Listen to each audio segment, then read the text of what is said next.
Presiden Prabowo Subianto murka gegara takaran minyak subsidi minyak kita disunat oknum tak bertanggung jawab. Orang 01 di Indonesia itu memastikan pelaku yang mengurangi takaran minyak akan dijerat hukum agar jera. Kemarahan Prabowo itu diungkapkan Wakil Menteri Pertanian, Sudaryono. Kepala negara menyebut tak ada yang kebal hukum di Indonesia jika telah merugikan rakyat. Semua pihak yang merugikan rakyat diminta untuk menindak dengan tegas.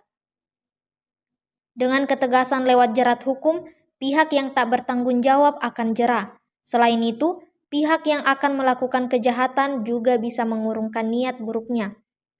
Sudaryono menyebut Prabowo turut menegaskan bahwa tidak boleh ada lagi menari-nari di atas kepentingan dan penderitaan rakyat. Ia tidak ingin ada sejumlah pihak yang ingin untung sesaat dengan mengorbankan rakyat.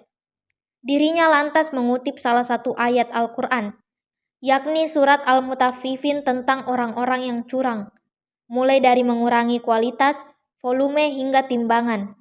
Ayat tersebut menyiratkan bahwa orang-orang yang curang akan mendapat balasan masuk neraka.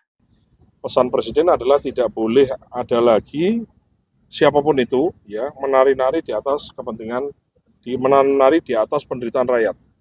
Maksudnya begini, jangan sampai hanya ingin untung sesaat kemudian rakyat yang banyak dikorbankan. Nah, kayak ngurangi timbangan, ngurangi kualitas, ngurangi volume itu kan udah jelas kejahatan lah ya. Kalau kita ngomong agama itu udah ada tuh di Al-Quran tuh, ngurangi timbangan tuh neraka.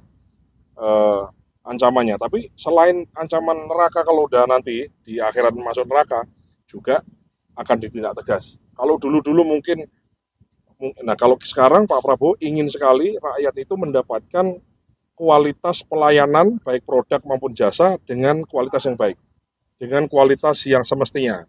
Download Tribun X sekarang, menghadirkan lokal menjadi Indonesia.